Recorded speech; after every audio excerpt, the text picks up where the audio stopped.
Ladies, gentlemen, boys and girls, super intelligent shades of the colour sky blue, pink, however you identify, we really couldn't give a fuck. Welcome to this impromptu live stream where I thought what we'd do is we would delve deeply. Delving into the unbroken live stream cherry. Yes, what a great way of putting Edward that. Goeke. Yes, yeah. So how do you feel about your first live stream and the fact that it's me that's breaking your cherry? Ooh, yeah. Again, great way of putting it. Yeah. Yes, before we were on the you live did say stream, delving, didn't you? yeah.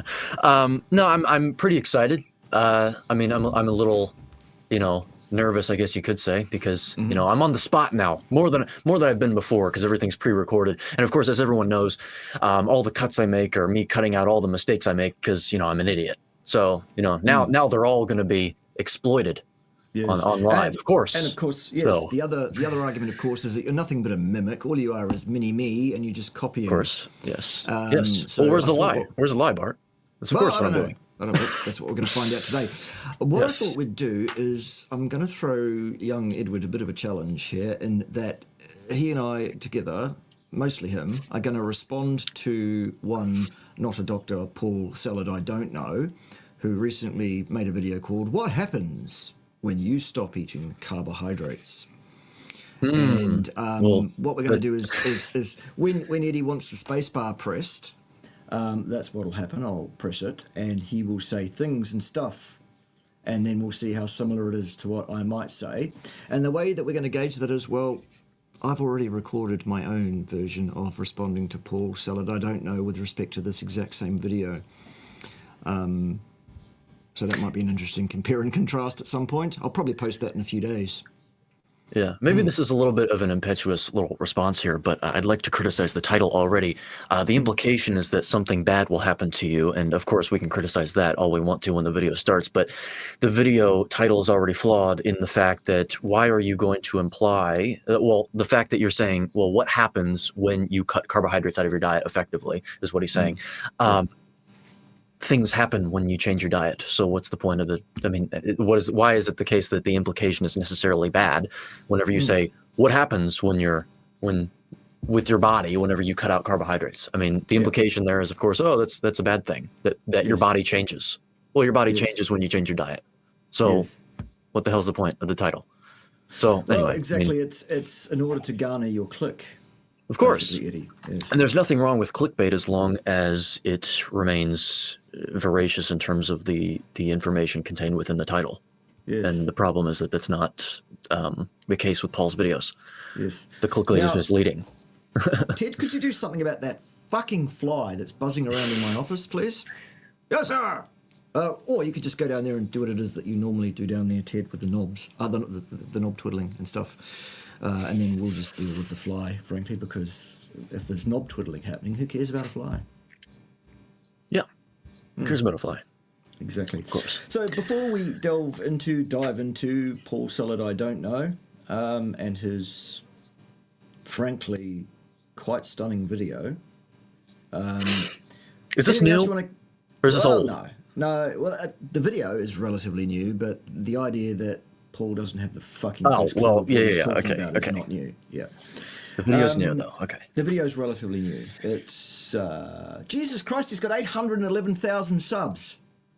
The fuck is wrong with you people? It's bad. He's actually got a movie out now too. I don't know if you've seen that. Oh God. And really? People are coming to see it. Yeah, it's called Fed a Lie, and it's all about how seed oils are the bane of all of our existence. And by the way, the exclusive bane, because he doesn't believe that carbohydrates are any problem to speak of whatsoever. Well, we're about to learn that soon. In fact, he's going to imply, without providing much grist, actually, that the lack of carbohydrates in the diet is problematic in some way. So I'll be really interested to see how you actually do deal with salad. I don't know. Perhaps you'd like to talk about the course, maybe. I don't know.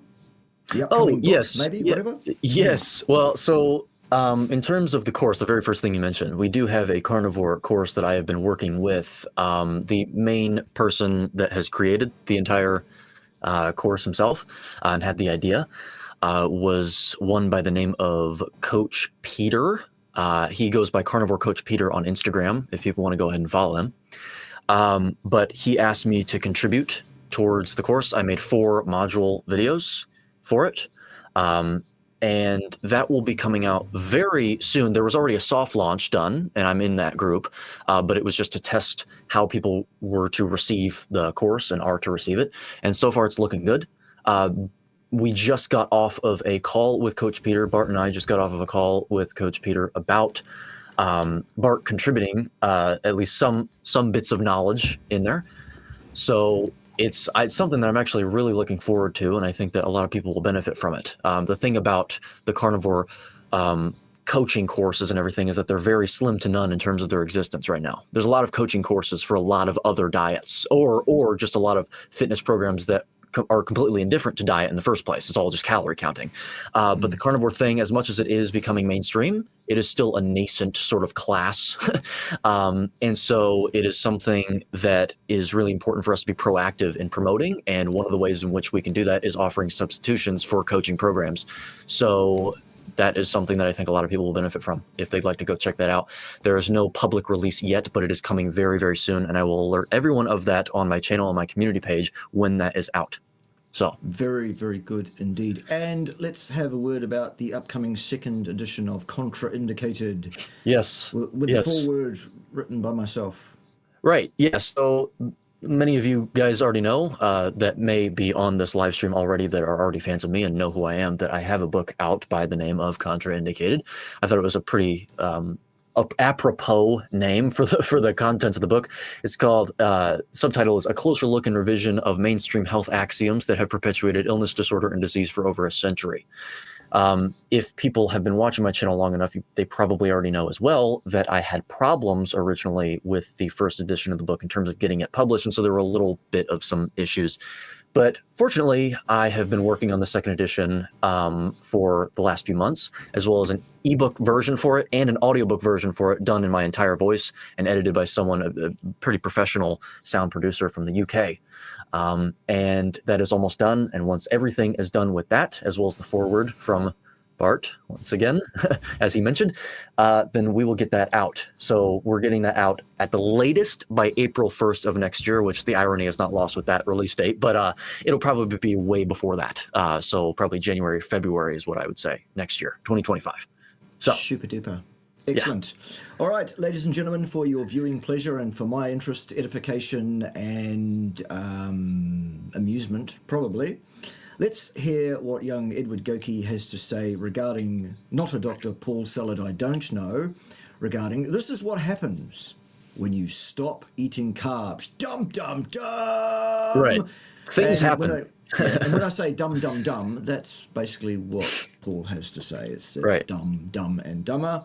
I will hit the space bar spontaneously of my own accord when I probably would naturally were it me responding in the first instance, or when I see Eddie raise his index finger to indicate that he'd like me to do so, and we'll invite him to say things and stuff, and I'll add what will be absolute fucking gold, frankly, of course it will. As and when, if any such gold is required, pretty much. So if I hit the space bar without you saying hit the space bar in the accepted fashion, what that means is you're invited to lead off a discussion on what you've just heard.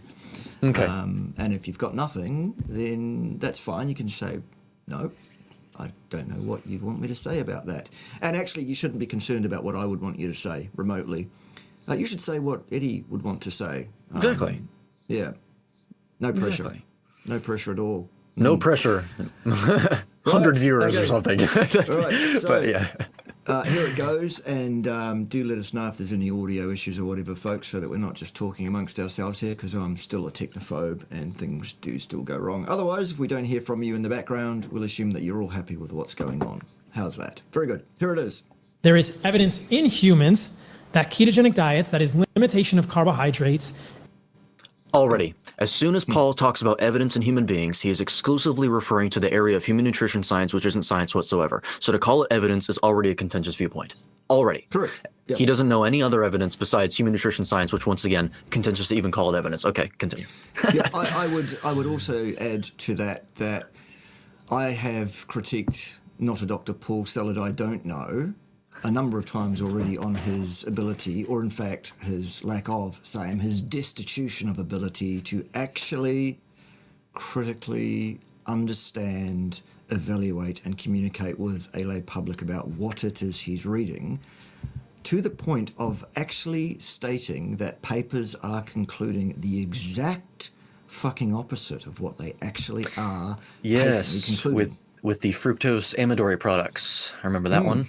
That was a good one. That was good. Yeah, very good. Also, you know, that his contention that a study that he provided as evidence that the HbA1c test is sensitive to glycation damage from fructose. We're referencing the same one because that's the authors themselves cited something from 1992 from other science papers that showed that since fructose is, you know, the amidori products are ketones, they would react differently with an HbA1c test. So, there you go. So Paul's very first statement is there is evidence in human beings, to which we are both responding, no, there isn't, Paul. Yeah, no. It's there's theology. There is a theological belief structure that suits Paul's addictive personality and his addiction to carbohydrates, unnecessary, contraindicated, there's that word again, contraindicated, and carbohydrates. Yeah. And his desire to be a shill, basically. Yes. So there you go. Indeed. Yeah. All righty, carry on. Go on. Leads to increased stress hormones. That is cortisol, epinephrine. All right, so the very idea that there is such a thing as a stressful hormone is fallacious. It is completely wrong. There's no such thing as a stressful hormone. There are hormones that are associated with presentations of distress in the body. Those are things like cortisol. Those are things like epinephrine. Those are things like norepinephrine. But the other false idea behind that is that necessarily when you see presentations of those hormones elevated beyond the normative level of the population, which is a problem in and of itself, that is necessarily indicative of distress occurring, which is not the case. We know things, for example, like cortisol, which I'm not sure if he actually said cortisol there, but I know he said epinephrine and norepinephrine. Okay, he always talks about cortisol. The thing about cortisol, if you know anything about biochemistry, Paul, which he absolutely doesn't, and he also doesn't know anything about regular chemistry, like acid-base balance, which I've reacted to on a multitude of occasions, and so have you. The thing about cortisol, if you know anything about physiology, is that cortisol is responsible in the gluconeogenic process, specifically for the production of three enzymes the production of three enzymes within such a pathway. And so you may very well see increases in cortisol beyond the normative level of the population when adopting a ketogenic diet. Of course, that would lead me to ask questions such as, what were these people eating in such diets beforehand? Did you change their diets overnight? How long did the study go on for? Of course, because oftentimes when you look at the studies that purport to show such an increase in cortisol, they are studies that go on for very small amounts of time. And if they go on longer, and even then, the longer studies still are very short, relatively speaking, you'll see that the increase in cortisol that was seen was actually pretty acute anyway. It went back down to baseline.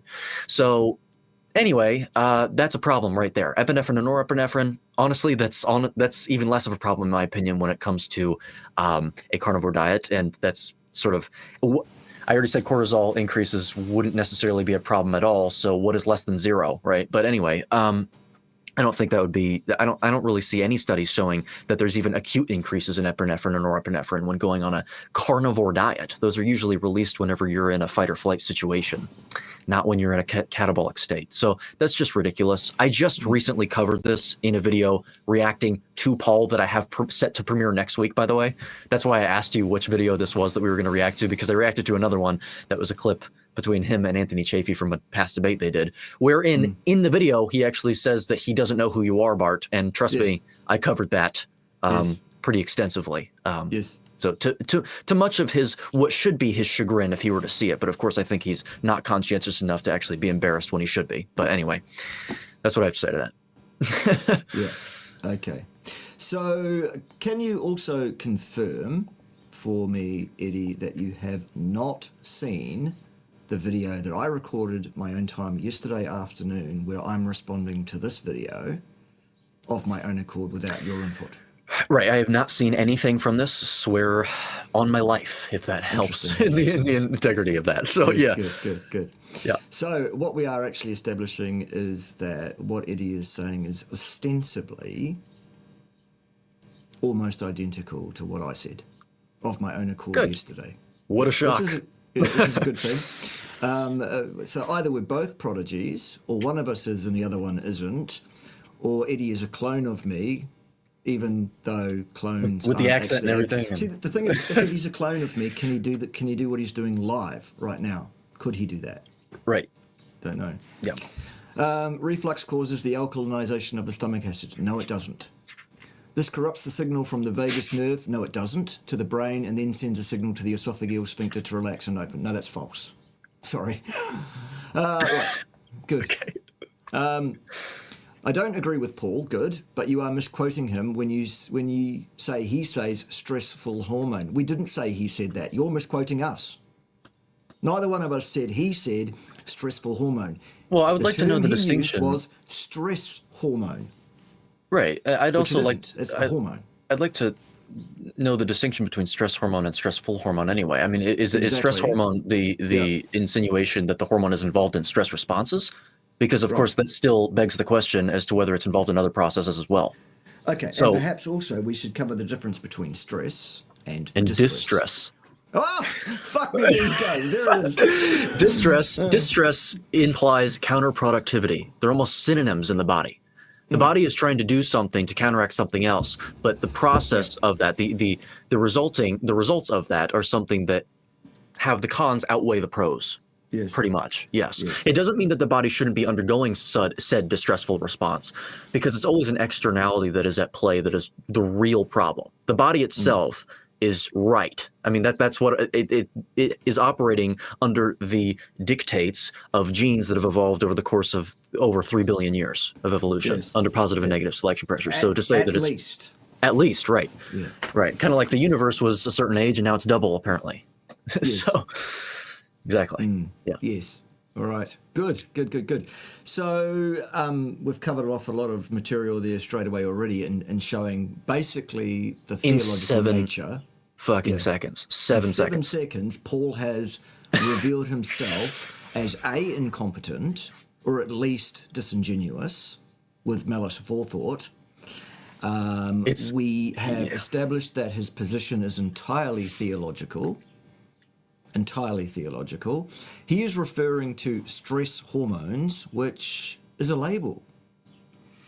And even if those hormones are associated on occasion, or even on every occasion, with a stress response, his complete failure to make a statement to the effect of, but that's not necessarily a bad thing, and probably actually it isn't, shows that what he is trying to do is lead you up the garden path and pull the wool over your eyes to support his theological and dearly held belief structure that it's okay to pour hundreds and hundreds and hundreds of grams of dangerous, contraindicated, unnecessary carbohydrates down your stupid fucking neck every day of your fucking life.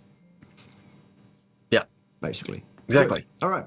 Good. Glad we got that out of the way. Niall says, thank you, Bart and Eddie. You're very welcome. The promotion of this information has helped me reverse the diabetes 2 process in 3 family members. Great. That's awesome.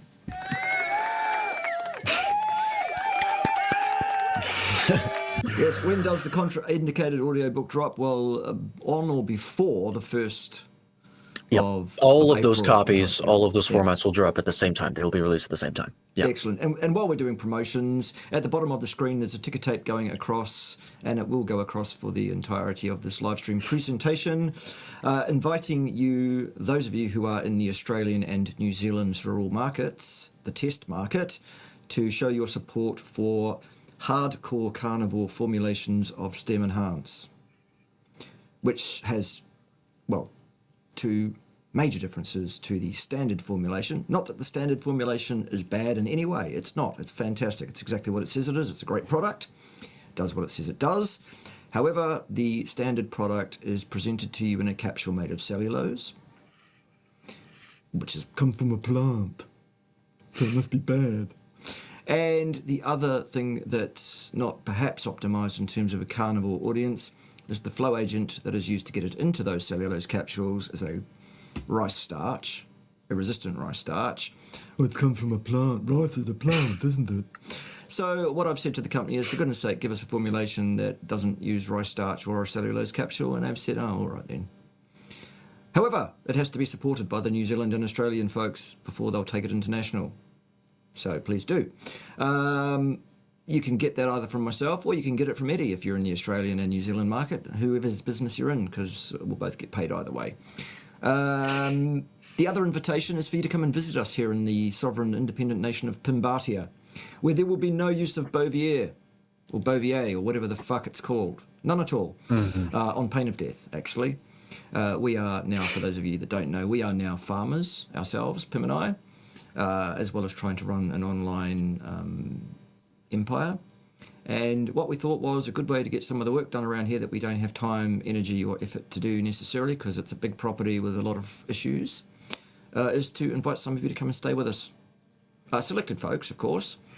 And you can stay here, you can spend time with us and Ted, and we'll feed you and accommodate you.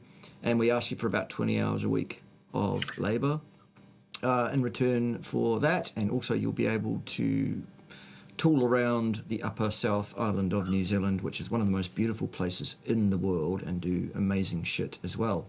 If you'd like to be interested in that, just drop me an email at the address which is going across the ticker tape at the bottom there.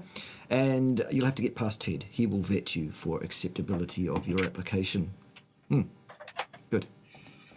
Thanks for the $10. Right, let's get on with Paul, not a doctor, Paul Saladino, I don't know, and his idea that somehow eating carbohydrates is bad. Somehow not eating carbohydrates is bad. Right. Okay. Yes. Right. So, stress hormones, you say? No, Paul. Epinephrine, also known as adrenaline, and glucagon. Now, the cortisol and epinephrine. So glucagon is a stress hormone. Glucagon is a stress hormone. Yes, great. Me. Go on, Eddie. Have at it. Well, glucagon is not, once again, this is a perfect example of this. Glucagon is actually something that is even more ubiquitous and active in the body than cortisol usually is. Glucagon is responsible for, I don't know, I mean, you have glucagon active during exercise, anytime you activate a muscle contraction. Glucagon, I mean, any time that you have that happening, you'll have glucagon breaking down glycogen in your liver for glucose for your muscles and all that stuff. Glucagon is always present to some degree in the blood, just like insulin is. They work in tandem with each other. That's just ridiculous. I mean, it's like yin and yang with insulin and glucagon. You have an I to G ratio that people, purport to be able to calculate. At least they try and calculate it to the best of their abilities for a reason. It's supposed to show the predominating metabolic activity. That's just ridiculous. Glucagon is always active. So if it's always active, then are you always under distress? Always? I mean, it's just ridiculous. Yes. Because that's what his implications are. The thing is, Paul Saladino is intensively, ongoingly, hugely physically active in his own life. Right. So he's got a lot of glucagon activity. There you go. He's got a shit ton of glucagon floating around, and he's just finished telling us that having glucagon is bad. Because it's a stress hormone. Also, if glucagon is bad, by that logic, then necessarily the best thing to do, the best protocol to do, is to undergo a protocol that necessarily drops your glucagon levels down to absolute zero in the body. By that philosophy, that's what that means. Proportional to the concentration of glucagon in your body is proportional to the amount of distress you're experiencing. That's just ridiculous. Correct. Okay, because let me tell you something, Paul. What happens when you eat protein? What does that cause the stimulation of? Well, yes, insulin, but also glucagon, doesn't it? Yeah. Okay, so there you go. Yeah. What an issue. And this is a contradiction in his own logic. He tells people to eat a lot of protein too. So anyway. All right. Shout out to Stem Cell Nutrition who joins us. And I think I'm okay in revealing that that's Nin Daniel, who did a presentation on my channel just a few days ago where we talked about, so what is this real stuff anyway? Nin is a naturopath in sunny old Australia, and also a top person, both in Sarul and outside of Sarul as well. She really, really is. And yes, it is a wonderful day. It's also a wonderful day here in the independent sovereign nation of Pimbatia, where the sun is shining and the birds are singing and the breeze is breezing and all of those things are happening. I do have to apologise to Nin for my bad editing, where I've put her link up on the screen in that video and I spelt Sarul wrong by leaving out one of the letters. What a dickhead. Anyway, the correct address, of course, is ndaniel@cerule.com for people that want to support Nin. And for Eddie, his address is eGoeke, as you can see at the bottom of the screen, where I haven't spelt it wrong. So you can support either of those folks, and that would make everybody very happy indeed. Yes, good. So, good to see you, Nin. And I hope I haven't given away your identity out of turn, but there you go. Who else is here? All sorts of folks. We've got 137 viewers for an impromptu live stream. That's quite nice. That's quite nice indeed. I don't think I've ever had any eyes of that level, of that amount on me before. So there you go. Well, clearly you have tremendous pull, Eddie, as opposed to me, who apparently is just having a tremendous pull. Yeah. Anyway, let's hear more from Not a Doctor, Paul Saladino. I don't know. And for those that don't know why I'm calling him Not a Doctor, yes, his title is Doctor. Yes, he has earned the qualification Doctor. Yes, he's done a couple of rotations, one in general medicine and one in psychiatry. He's never used either. He's never practiced medicine, not a single day in his life, so he's not a doctor. He's just called Doctor. That's why I'm calling him Not a Doctor. So in other words, he has the same qualifications to talk about this as I do. Yes. Effectively. Yes. Yeah, there you go. Only one of you knows what he's talking about, and one of you is Paul Saladino. I don't know. Yeah. Anyway, let's hear some more, Paul, about how not eating carbs is bad. Okay. May attenuate long term, but Right. There you go. It may attenuate. It may also not, right? So there you go. Right, so when you say the word may, it leaves maybe not to entirely on the table, and the statement that it may occur does not lead us to make any conclusion about which of the may or maybe not is more likely. Right. Good. And also, I mean, it's just like what I said. I mean, he almost sort of undermined his logic right there. It may attenuate long term, but still don't do it at the same time. It's like, well, okay, don't cut carbs. Well, Yeah. All right, Paul. Anyway. Yeah. He's looking well, by the way, isn't he, Paul? Yeah, I've been talking about that Yes, as well. good. Well, let's not talk about that because you can't on YouTube. It's not allowed. But he is looking well. Just have a look at a video made by Paul even 4 or 5 years ago and compare it to how things may be now or maybe not too. There you go. That's a safe way of putting it. You could also do the same thing with some of my videos. You could place videos of me 4 or 5 years ago against one recorded today, this one if you like, and see what you think as to which one of us may be aging before his time unnecessarily in some way. Or not. Anyway, right, Paul. But glucagon is always going to be elevated when you are low carb or limiting your carbohydrates, and glucagon is clearly a stress hormone in humans. Okay, so clearly, the word clearly is a value judgment statement at the end of the day because it's actually not so clear. If anything, it's actually just objectively false that it's clear because when you say clear, you're implying that there's bona fide, unequivocal evidence of that in the area of human nutrition science, and we already covered it.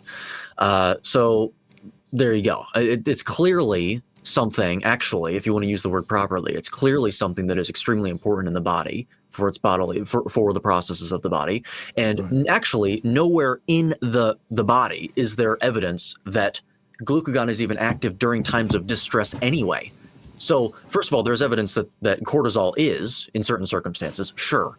But it is not the case that there's evidence that glucagon, but at least in terms of what I know, that glucagon is active in distressing responses in the body, like muscle degradation that cortisol can be biochemically involved in if it's chronically elevated in certain circumstances. You know, this notion of glucagon being a distressing hormone is absolutely ridiculous. Yes, that's all I have to say. False. Still, wrong, again. Good. There are multiple studies showing that adding carbohydrates to athletes or to humans that are not doing intense exercise improves. Already problems here. I covered this before in a video that I reacted to of him. First of all, not all athletes are the same. You just put an entire blanket term athletes. Yes, we all know that a marathon runner is the exact same as a sprinter. They have the exact same physique, of course. But second of all, it goes back to the original question that I had. What were these people eating before? Because here's the thing. I'm going to try not to be too technical on here. I really do try not to do that. But what I have to say is that if you are on a diet, your body will phenotypically adapt to that diet to the best of its abilities. Okay. If you have a diet that is carbohydrate heavy, and usually, even if it's fat heavy, but even let's just for the sake of the argument, say it's carb heavy and low in fat, and you are an athlete, then you may very well perform better with carbohydrates in your diet. Like, for example, when you're running a marathon, you may very well benefit from glucose gels and have a boost in performance. Is that going to be able to be extrapolated to people that don't eat such a diet? That's just ridiculous. We do know that what it means to say that your body will phenotypically adapt to that is that certain enzymes that are involved in the oxidation of fatty acids for ATP production, certain enzymes that are involved in glucose production at the level of the liver through gluconeogenesis, they will be upregulated in their activity in terms of the rate at which they produce those certain enzymes. And the opposite is true. If you don't eat the carbohydrates, then usually the things that are mediated by insulin, the gene responses that are mediated by insulin, not carbohydrates themselves, such as glucose oxidation enzymes, right? And the downregulation of gluconeogenic activity, those will be inhibited. So it may take, that's actually the reason why you, Bart, I know this, but I also say it as well because because you just repeat everything I say, Eddie, this way. Right. It's just because I repeat everything you say and I'm a parrot. Right. Exactly. That's right. I can't critically think about the issues, which is why I'm able to react to these videos extemporaneously. But anyway, yes. It's the reason why you and I both say that if you are an athlete that is transitioning to a carnivore diet or embarking upon that endeavor, that you should be expecting at least a slight dip in performance for months, up to months, because your body, that's what it is to say fat adapted, to get used to using fatty acids and as an energy source, so to speak, energy source. And that's the thing. I mean, you can't expect your body to overnight adapt to such a thing. So you want to talk about studies that show, oh, well, in athletes, when you change their diet extremely fast overnight, and then you have them do a performance test, it seems to decrease. Well, first of all, putting aside all the issues with sample size a lot of times, putting aside the issue that I just put in the beginning, that not all athletes are the same. So what athletes are we talking about? Putting aside the length of the study, so signal to noise ratios and all that stuff, the really basic problems that are often the case in these studies. These people are not us. These are totally different people operating within different circumstances, and therefore you should expand your horizons, try to see the forest for the trees, and stop looking in what, Bart, you call the ring-fenced area of human nutrition science, which isn't science whatsoever. Okay, that's what I have to say to that. Excellent. Yes. Now, also, if I was marking a piece of written work from a student, even an undergraduate student, even a first-year student, and that student wrote in their paper, there are multiple studies that make a value judgment statement around the goodness of carbohydrates, full stop. Yeah. What am I going to write in a red pen beside that? If I had to guess, it would be something along the lines of, well, that's an opinion. Those studies are saying things. When you say studies say, what you're saying is the scientists that conducted the study in the conclusion section said. Yeah. You're not saying the science said, because science doesn't say anything. It indicates certain things, and it depends on the person's inference as to whether it's correct or not. Yeah. So I would probably boil it down to 2 words in a red pen, actually. Okay. Cite them. Ah, yes. Yes. Multiple studies show. Great. Cite them. That's an important point. Yeah, exactly. And if I was going to add anything by way of a comma and a few more words, I might write and discuss. Because multiple studies show is not a citation to not even any study, not one. Oftentimes, if he does put the studies up on the screen, which in the video that I have, that actually, if any of my Patreon viewers are watching this, you've already seen it probably. It's already been uploaded on Saturday yesterday. Good plug. Good plug. Yes, good plug. Yes, unintentional, but there you go. Subscribe. But next week, that'll be for next week for my public viewers. In the video, he actually puts the studies up on the screen, and oftentimes you'll see that you can dispense with the study's integrity, or lack thereof, actually in the title. Yep. In the very title. Guess what? This video is no different. He's going to do just that. Well, there you go. He's going to do Mike the Vegan style, splashing up half of the front page of a paper as absolute proof for the assertion that he's making, even though we're not sure what the assertion he's making is, other than if you don't eat carbs, some of your hormones react to that. Yeah, your body reacts to a diet change. Interesting. Great. It also might react to all the other changes. It also might react and does react to all the other changes that occur during that diet change in these people because you can't control for them. So there you go. Yes. Right. You know. Good. There are a lot of things about not a Dr. Paul Saladino I don't know that irritate me as well, in case anybody was under any illusion that that's not the case. While everybody knows that my online persona, my act that I play when I'm doing responses to people who are wrong on the interwebs is just that, an act, the actual frustration and annoyance with these absolute fuck monkey piss trumpets is very genuine. Piss trumpets. I must say. Yes. Yes. Fuck monkey piss trumpet. Good. You can use that if you like, Eddie. Yeah, I'm expanding my lexicon here. Yeah. Good. Yeah. Well, if anybody wants to expand their lexicon, they should definitely watch Eddie's videos because he knows many, many words bigger than wheelbarrow. Yeah. At one point, I used to do that kind of thing as well when I was communicating both in writing and verbally. And I had a professor who would always draw lines through it all in red pen and say simplify. But I wanted to show how clever I was. Well, I don't do it to show how clever I was. Maybe I had those subconscious desires whenever I was starting the channel because I had to make an impression. Yeah. But I mean, they're words. Everybody has their thing, don't they? They're words for a reason, right? Fuck monkey piss trumpet. Yeah. So anyway, at one point, we were actually talking verbally. We were setting up a room for a presentation. And but we were talking about how we were going to, arrange things in terms of where the seating was going to be and where the speaker was going to be and stuff. And I was saying to said professor, perhaps we should translocate these pulpits to a more, surreptitious position for the embodiment. And then he just looked at me and he said, "Or we could just fucking move them." So yeah, there's that. Anyway, all good. Yes, that's it. Exactly. The choice of verbiage is important about being as accurate as it is possible to be. It's about applying appropriate discipline to the message that we are putting forth. And that is where all of these other piss monkey fuck trumpets are getting it wrong. They are communicating in a way that is vastly, grossly ill-disciplined in order to subserve a theology. If you don't exploit their errors, then they will get you because they will have you operating under a false foundation. Multiple, actually, usually. And that is always the case. As soon as you cede the territory to Paul by not commenting on the fact that he called glucagon and cortisol and all these things stress hormones, then you're operating on a false pretense, and he's going to get you on that. That's how these people win. That's how they always win. So yes, you have to immediately, within the first 2 seconds, if they operate under this, they say this so casually, stress hormone in the first 2 seconds, usually to the point where it permeates your brain, but only the subconscious part of your brain actually understood it. The conscious part didn't register. And so now you're operating under this false notion without even realizing that you've accepted it in the beginning.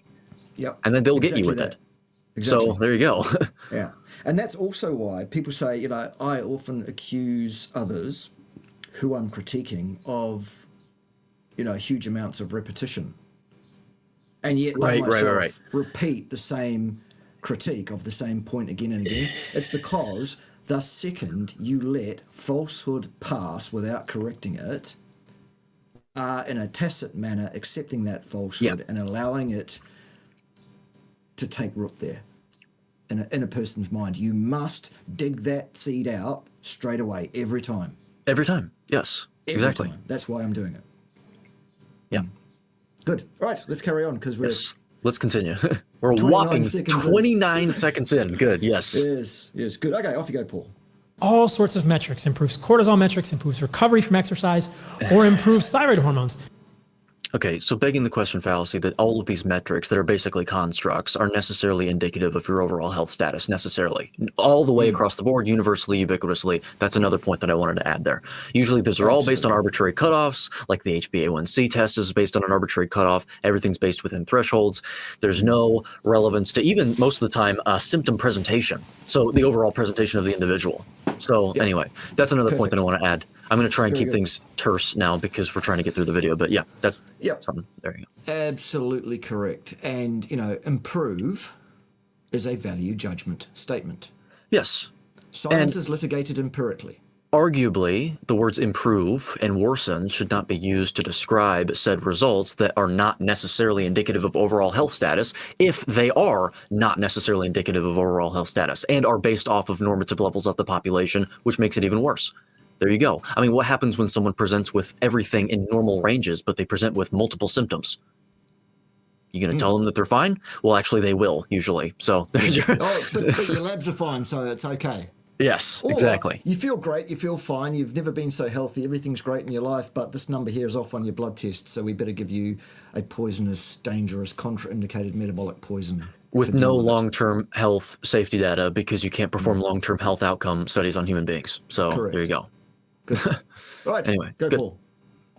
This sort of essential thermostat that your body has that tells your body where the metabolic rate should be. And guess what? If you want to stay lean, if you want to be healthy and have energy and feel good and have libido, or if you want to lose weight, you want your body's metabolism to work well. You want your thyroid to be moving your body's thermostat to the highest level possible. All right, so there you go. Right. So there, basically, it's everything that we've just covered. It's entire. This is proof that if you let them seed, if you cede territory to them, they will get you immediately. He is operating. There's a lot of question begging in the health space. He's operating under the notion that if these levels are necessarily out of or observationally out of whack, so to speak, outside of the ranges, that you're necessarily, that's indicative of you having low energy, low thyroid function, et cetera, et cetera, et cetera. It's ridiculous. It's a bunch of meretricious, flashy terminology to make you scared. It's a bunch of fear mongering that's done in a very appealing way. He adorns all of his content with really flashy, camera quality and all this stuff. And that's good that can make things very enticing, but it's only ethical to do such a thing whenever you're espousing the truth, not whenever you're espousing lies to line your own pockets. And Paul Saladino is an absolute liar. I actually bit my tongue quite a bit, as much as I believed him to be a liar originally, until he had that clip come out of him denying his belief in his knowledge of your existence, Bart.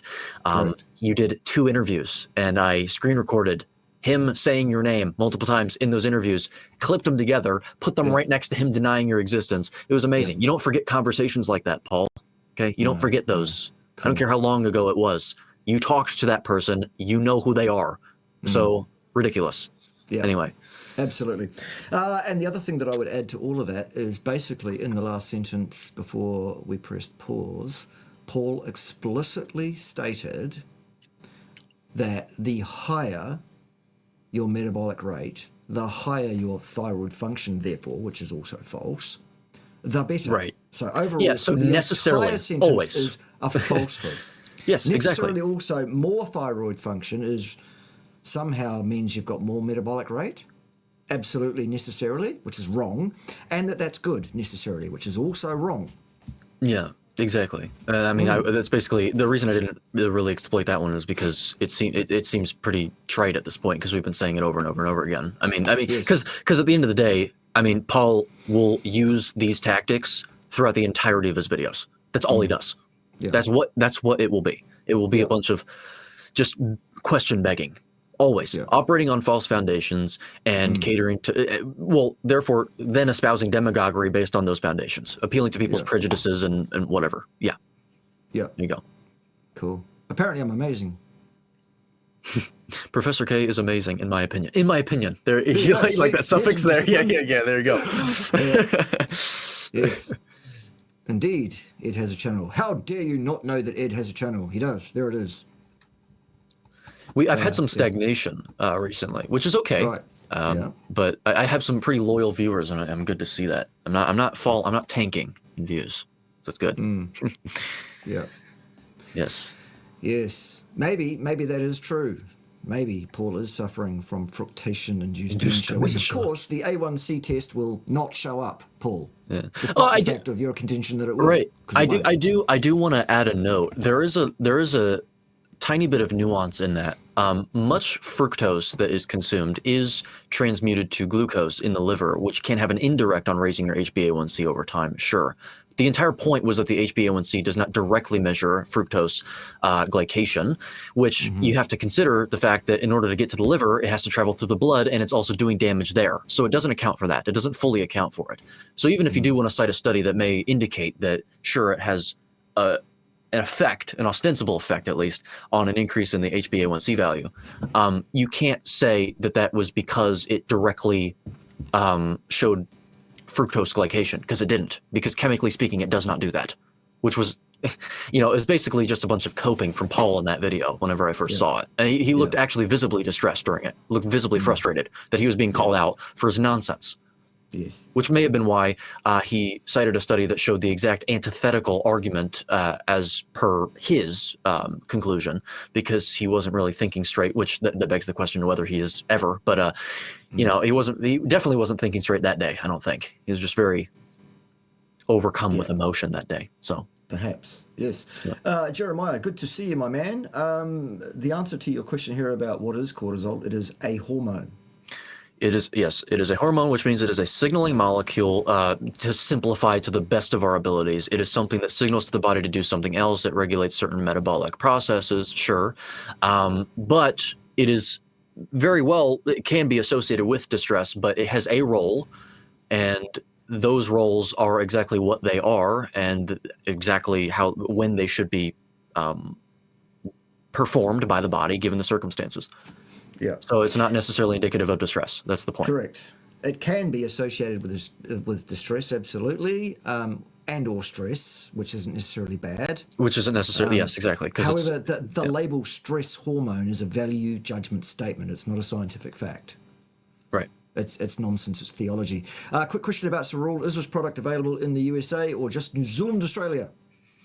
Yes, it is. It's available in 70 different countries and territories around the world, including the US of A, where the company is actually based. I'm in the US. I'm in the US, and here it is. Yes, including there too. Yeah, if you have the privilege, the privilege to visit. Yeah. Oh, there you go. Update. It's over 80 countries. There you go. Oh, there you go. Well, 80 is over 70, so I was still correct. But there you go. Bart Kate proven wrong on the interwebs. Yeah, George Washington was president over 10 years ago. There you go. Yes, you can click that and use it. Yes. Finally proven wrong on something. Very good. Very good. Right, Niall, super chat action. Good to see.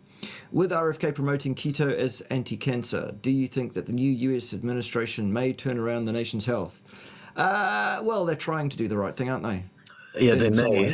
At the end of the day, RFK has really been talking about doing a bunch of not active authoritarian quote unquote work. It's usually it's recommendation, it's government guideline work. Yeah.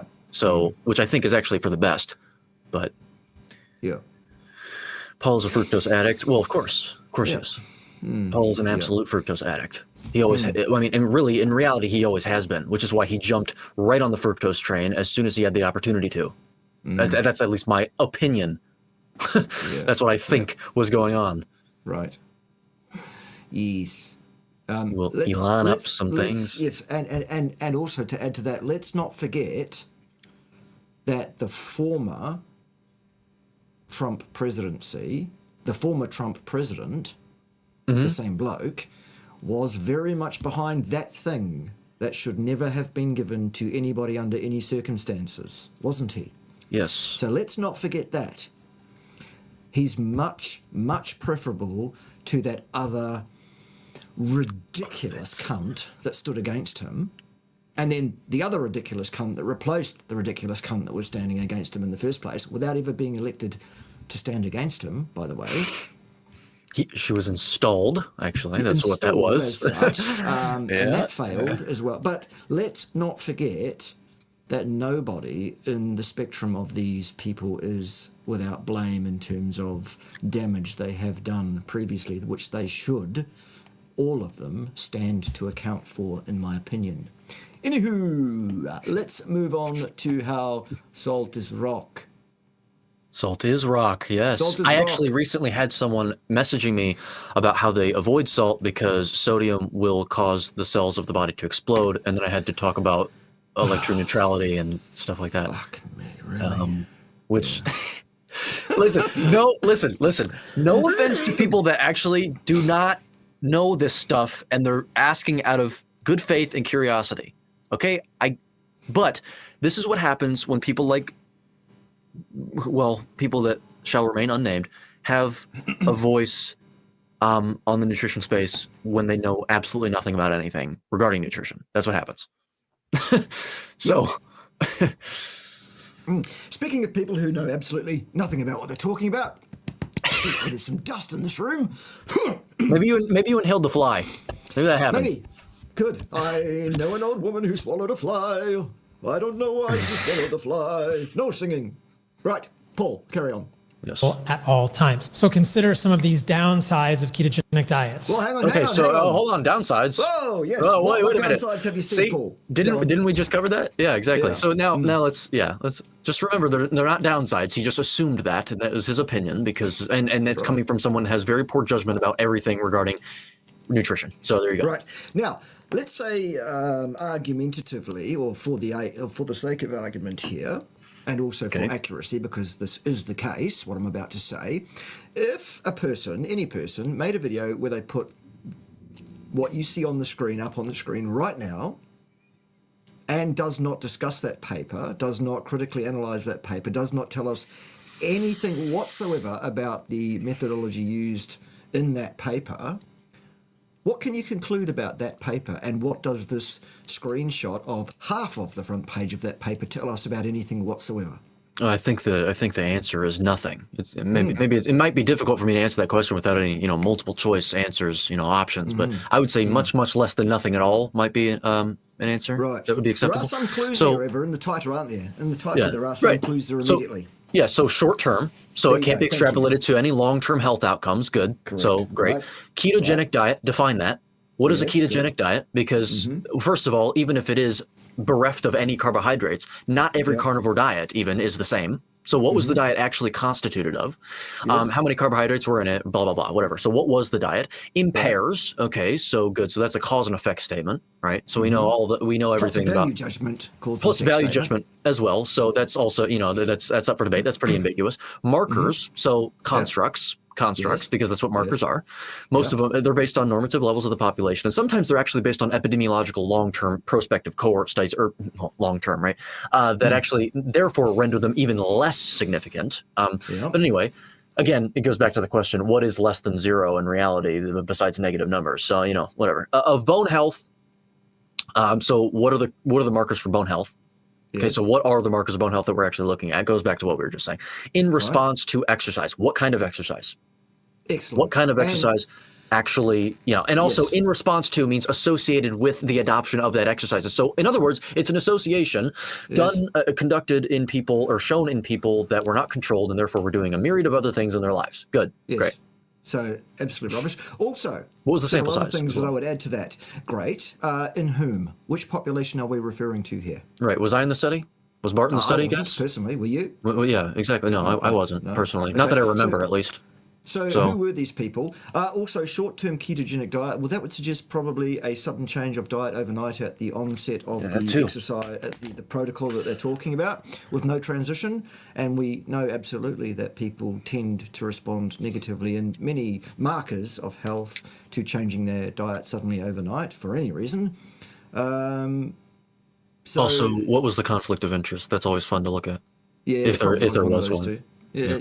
Recently in the video that once again that is about to be publicly released on my channel this week, wherein I'm reacting to Paul, he cited a study that purported to show that watermelon juice supplementation improved markers of cardiovascular health in people over a 2-week long period with atherosclerosis or something like that. And then you go to the conflict of interest, and it was funded by the National Watermelon Promotional Board.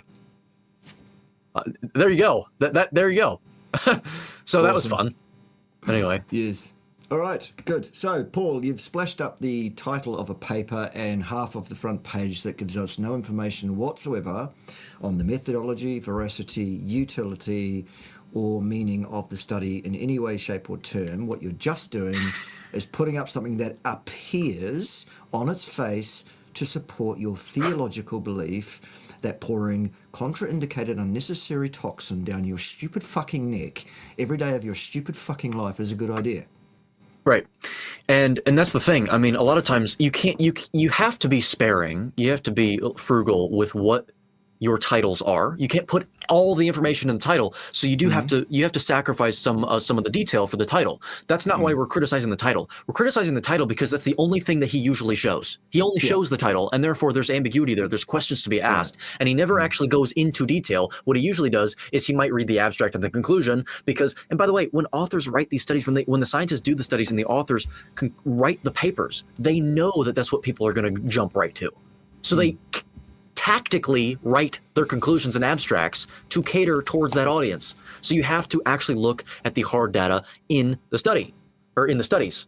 Yes. You know, and even a lot of times the abstract can show the integrity of the study right there, though. Like, for example, it usually shows in the methods even the sample size. And it's sometimes it's 12. In some of these studies that Paul cites, most of them actually, one of them was done on 7 male sheep. Guys, I mean, this is the guy that we're dealing with. 7 male sheep. Are we sheep? Nice. And also 7 people? I mean, signal to noise ratio is going to be really affected by that one.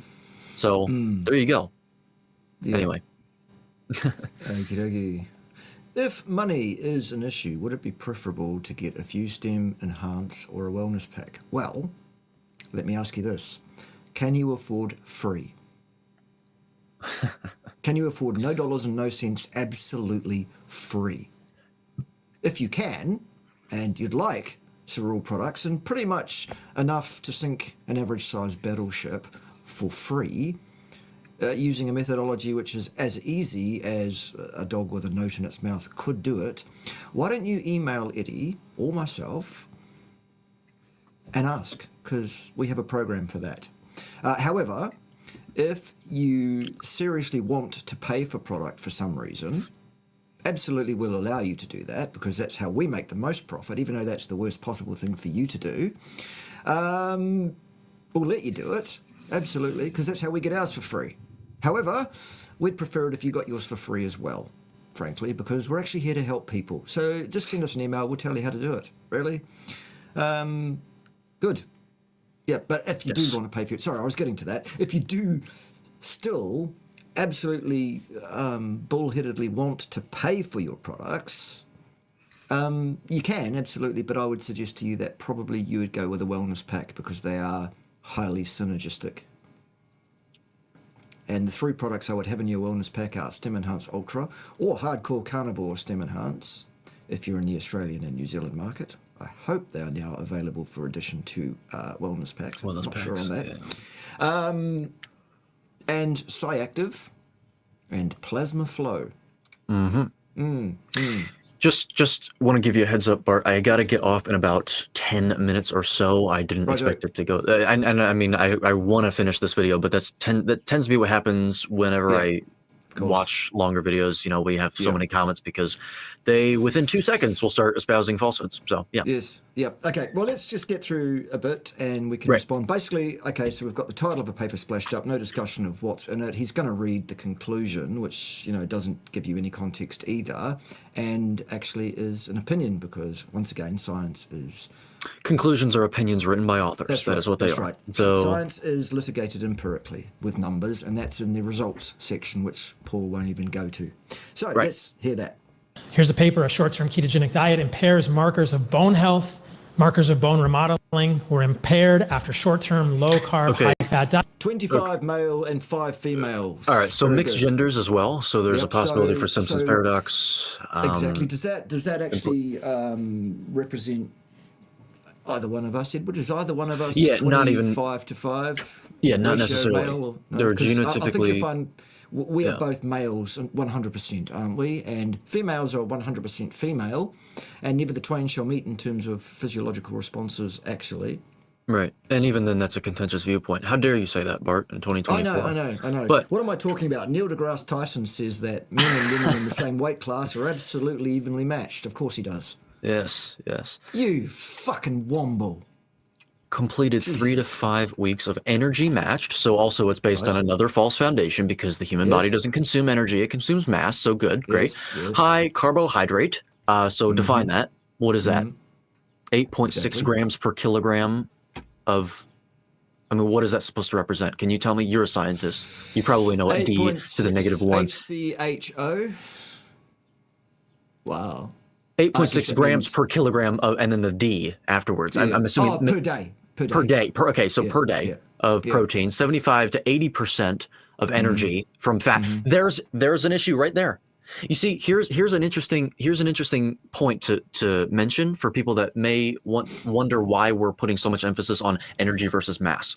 Technically, based on every strong inference that we have, every inference we have in the United States, about the entirety of the American population, inferentially speaking, consumes actually most of their caloric intake from fat, about 60% still from fat. You might think it's carbohydrates, right?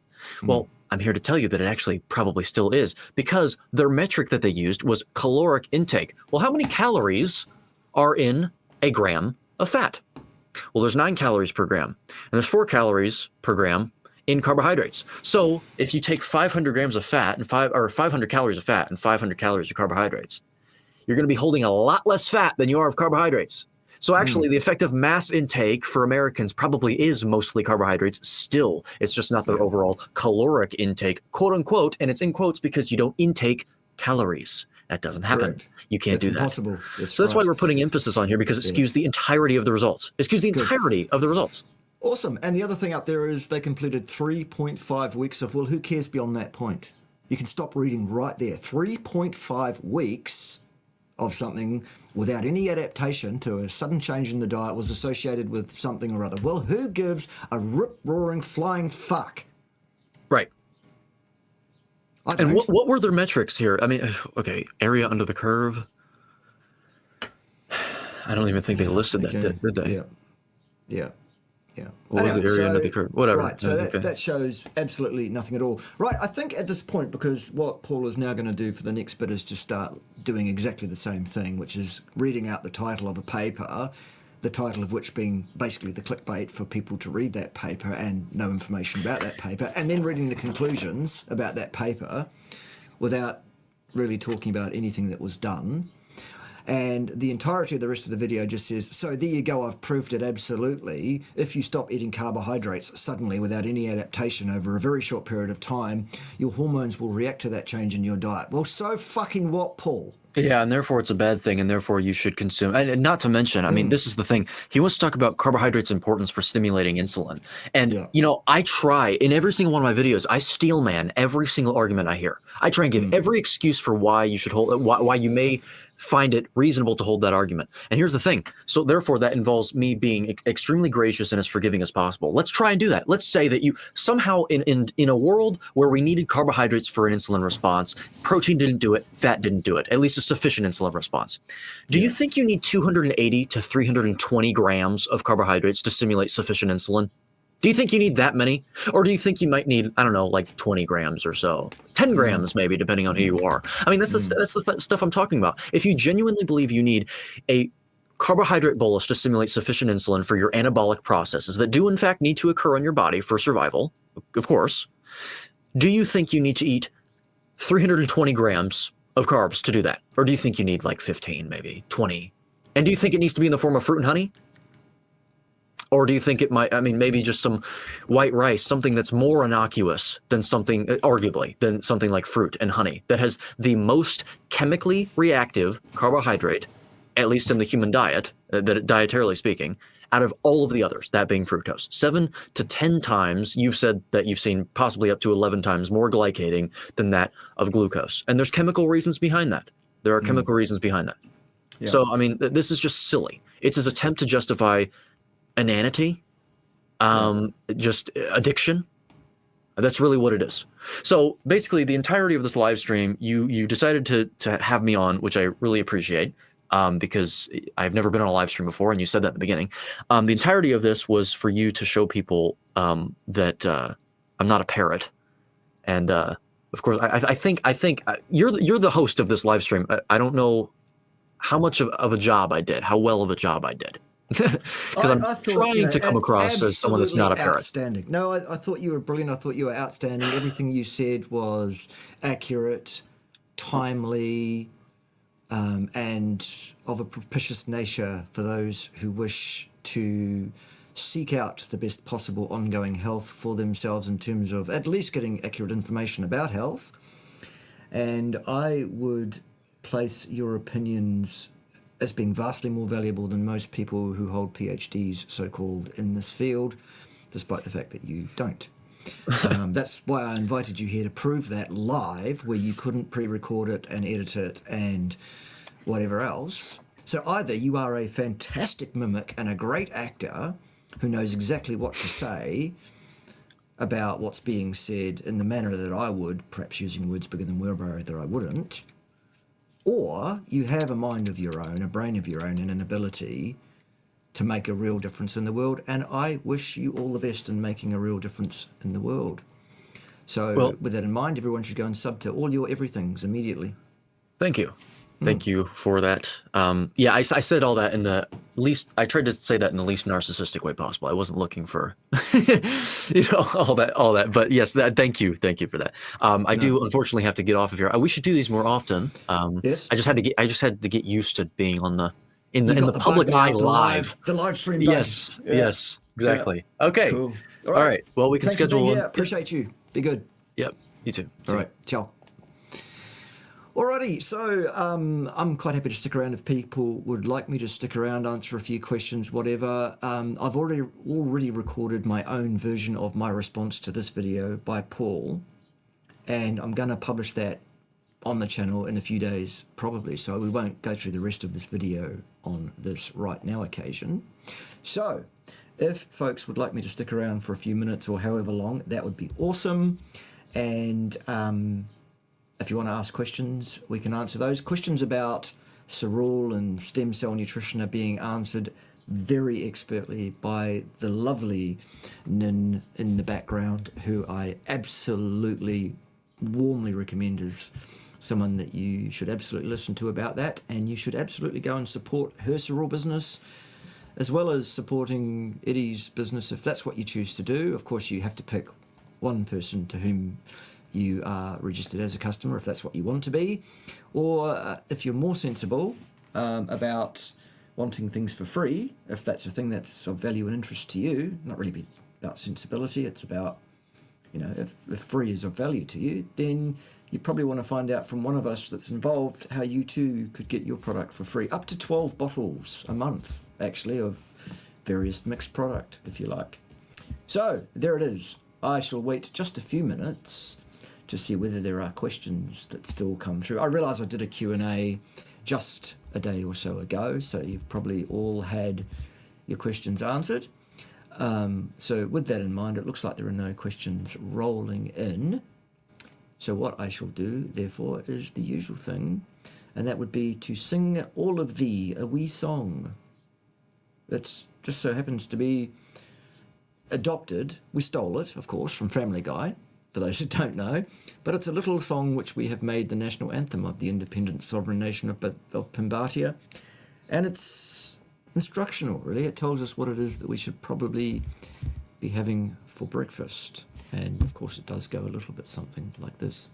Steak and eggs and steak, that's what you should have for your breakfast. Delicious. Eggs and steak and eggs. Just making sure you heard. I think they got it, Ted. They got it. Very good, Ted.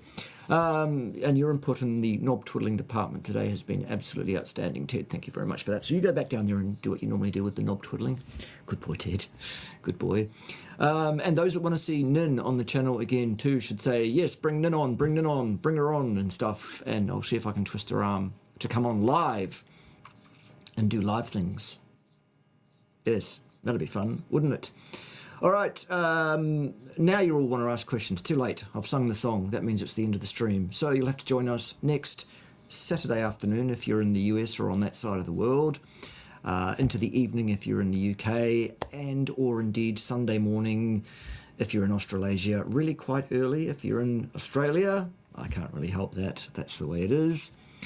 We will see you all then, if not before, when you watch my version of my response to Not a Dr. Paul Saladino I Don't Know. And indeed, I've also recorded responses to the latest Lily Kane offering, where she is suggesting that Paul Saladino was right, and I'm correcting her on that false assertion, because no, he wasn't. And I've also recorded a response to Dr. Annette Bosworth, who wants to tell us all about risk, though, and stuff. So I hope you'll enjoy those videos. Plus, there's a bunch of interviews that are still being edited that will start to drop on the channel a bit more and more and such. So we will see you then. In the meantime, don't do anything I would except eat meat and fat, salt and water, dairy plus or minus, eggs plus or minus, take cereal products, ground yourself electrically as much as possible, block blue light from your eyes after dark, and undertake 3 or 4 sessions a week of 45 minutes of highly intense burst and repeat and or resistance training exercise. All right, see you then. I hope it was valuable. If not, never mind, shit happens. Bye.